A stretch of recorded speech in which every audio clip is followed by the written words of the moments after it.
Now, I want to try this out. Okay, I want to try our teachings in reading. Okay, let's try an example of a reading.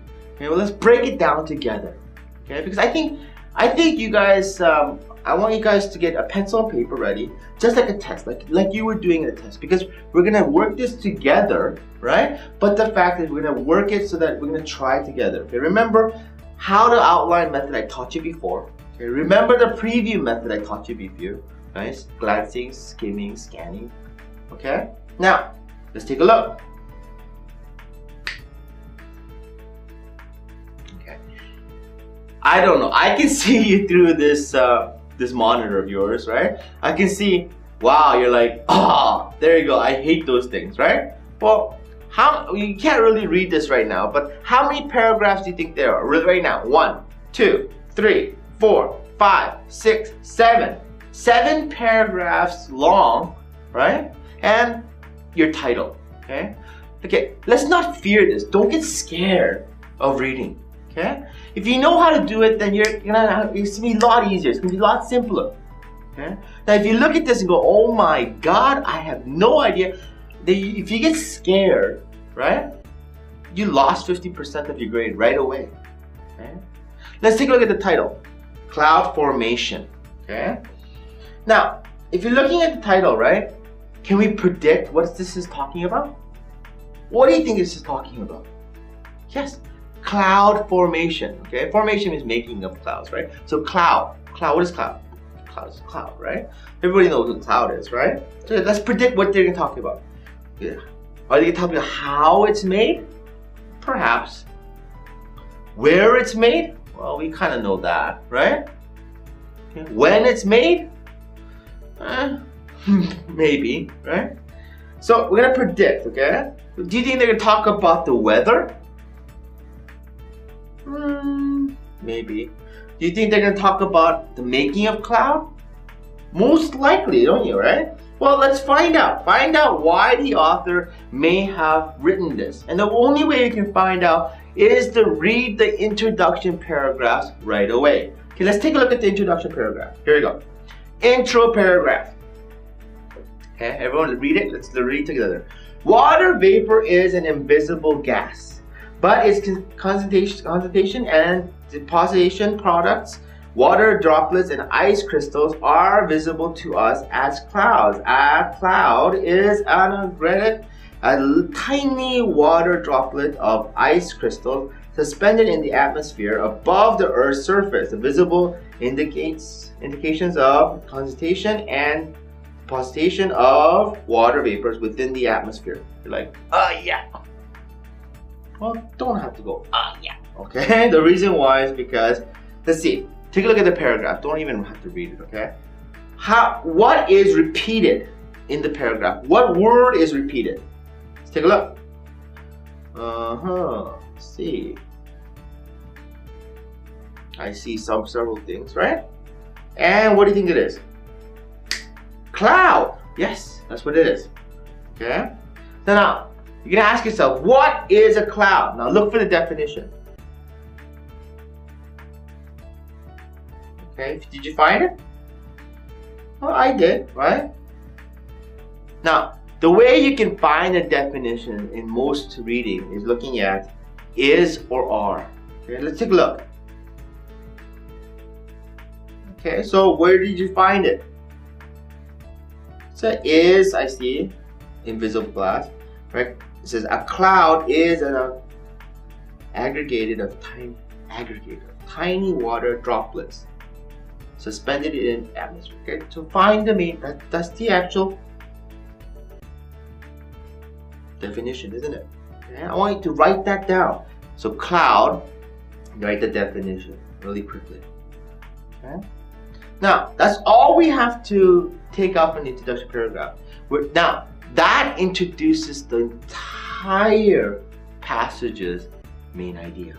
Okay? It doesn't just tell you just that paragraph. Intro paragraph tells you the main idea of the entire passage, not of the paragraph. And let's skip. Let's go to the body. Now, body 1 of the paragraph 2, body 1. Okay, let's look at this. Okay, read this together, okay? Laboratory studies have demonstrated that in clean air, air free of dust and other particle condensation and deposition of water vapor require supersaturated conditions. That is, so they give you a definition of what supersaturated condition is, right? Relative humidity greater than 100%. When humid air is cooled, usually by convection, okay, and unequal heating of the ground surface creates rising air currents. As the air ascends, it expands and cools. Eventually, it reaches its dew point, okay? The temperature at which the invisible water vapor in the air condenses into a collection of water droplets, okay? From the ground, we see these tiny particles as a cloud. If the droplet continue to acquire moisture and grow large enough, they fall from the cloud as rain. Okay. Now, you guys, most of you guys know this. Okay. Okay. But the thing is, let's look at the sentence. Let's look at the first sentence really quickly. What are we finding out there? Studies have demonstrated. We're gonna break out the air pressure. We're gonna take that out. Okay. The reason why is really just give me definition. Okay. Now. Studies have demonstrated that clean air condenses of deposition and of water vapor require supersaturated conditions, okay? So the whole main is talking about what? Clean air and supersaturated conditions, okay? So the main idea is what? Cloud conditions. We're going to take a look at cloud conditions, okay? Now I want you guys to start writing down what the conditions are. Okay. Now, once you find the main idea, okay, of this paragraph, then we're going to find out what the conditions are. So tell me, let's take a look at the paragraph. Where do you find the conditions?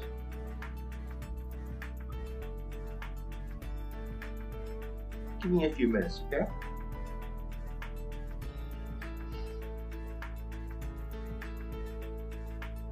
Yeah, the conditions are what? Humidity greater than 100%, that's one condition. What's another condition? Expands and cools, right? Reaches dew point, okay? Those are the conditions to make a cloud, right? Okay. Let's go to the next paragraph. Let's move on. Here we go. Clouds occur in a wide variety of forms, okay? Because they are shaped by many processes of operating in atmosphere. In fact, monitoring changes in cloud cover often while provide clues about future weathers. Okay? British analyst Luke Howard was among the first to devise a system of grounding clouds formulated in 1803. The essentials of Howard's classification schemes are still used today. Okay? Contemporary weather forecasters still divide clouds into two main groups: heaping clouds resulting from rising unstable air currents, and layer clouds resulting from stable air. Okay? Right away, boom. First sentence tells you what? Variety of forms. Okay? It tells you what? It tells you the pattern that the reading is going into. Okay? What's the pattern? Variety actually means what? It's going to tell you in a listing. It's going to tell you what's what. Okay? So by just that clue, you're going to continue, and it's going to tell you find out forms. Okay? Okay. Last question tells you what? The two forms. What are they, everyone? Heaping clouds and layered clouds. Two different forms. Okay? So I want you to jot that down on your notes. Okay? So your notes should have right now the two main groups of variety of forms equals what? Heaping clouds and layered clouds. Okay? The next we're going to talk about is the third paragraph. Take a look.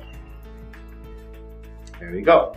Clouds are also classified according to their appearance, their altitude, and by whether or not they produce predictions. Okay, we're not going to continue reading because we're going to go right into it. Just right away, I'm looking at the first sentence, right? Look at the keyword. Everyone, look at also, right? Also is telling you a continuation of what? Clouds, right? So if the cloud was main idea, right? And then basically the classification according to what? 3 things they're talking about. Appearance, right? Altitude, okay? And precipitation, okay? So those are 3 things you're gonna write those down, okay? So you're gonna write those 3 things down. And they're gonna tell me details about each one inside the paragraph. Okay? I want you to write that down. Okay? Now you're breaking down, believe it or not, you're breaking down the paragraph with me. Okay? Now paragraph 4 talks about, which one are we talking about? Here we go. Cumulus clouds are dense. Right away on the first sentence, without even reading, without even continuing, what are we picking out? Cumulus clouds. Okay? So what are they? They're going to tell me definitions. And what they're going to tell me about it is dense, white, and heaped is the first thing they're going to pick up. Okay. Now believe it or not, just by doing that, you're picking out information really quickly. Okay? Paragraph 5. We're going through really fast because I told you today we're going to find out the main idea of each paragraph, right? In paragraph 5. Stratus, a layered cloud, grows from top to bottom in a wide sheets or strata with minimum vertical and expanded horizontal dimensions. Okay, so minimal. Okay, so what's the main idea? First one is what? Stratus clouds. Okay, so what are they talking about? Stratus clouds. They're layered, grow from top to bottom. Those are the points we want to make. Okay, let's wrap it up. Okay, now we're going to go to the last one. Paragraph 6, everyone. Here we go. While cumulus and stratus clouds generally form in low and middle altitudes, a third type of cloud form high altitude. Cirrus clouds are detached clouds that take form. So right away, before we continue, they're giving you another form of cloud. The third one, okay? The third one is called what, everyone? Cirrus. Okay. So your main point for this is cirrus. And what is cirrus cloud? Higher altitude than what? The other 2, stratus and cumulus. Okay, so we're going to write those down. Okay. It's not that difficult, is it? Now I went through it really fast, right? I need you to practice on your own too. Okay, take a look at the notes that we wrote down. Here we go. Clouds. It's an definition. Invisible cloud. Second thing, main point, cloud condition. What about the condition? Conventional unequal heating, expands and cools, collection of water droplets. That's what the conditions are. Great. Next, variety of form. Next paragraph, right?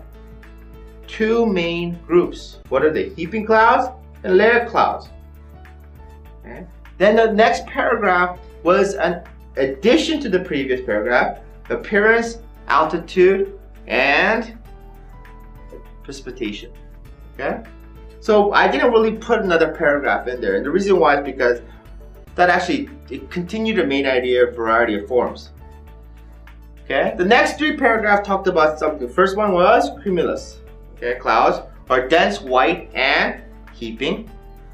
The next one was stratus cloud, okay, which was layered, grown from the top to bottom. And the last one is cirrus, which is higher altitude than the other 2. Okay. Now, compare your notes right now. Everyone, look at the notes. Okay, does it look like your notes? Well, I'm sure some of you guys left some things out. Some of you guys are asking yourself, oh, shouldn't there be more details about this? Yes, there are. Okay, for regular reading, yes, there is. For TOEFL, guess what? This is all you need. Okay? Because the TOEFL test of the reading section of the IBT TOEFL only asks you information about the major details and not about the minor details. Okay? So these are the major details. With this alone, with this outline, you can answer the question. Okay? Well, see you next time.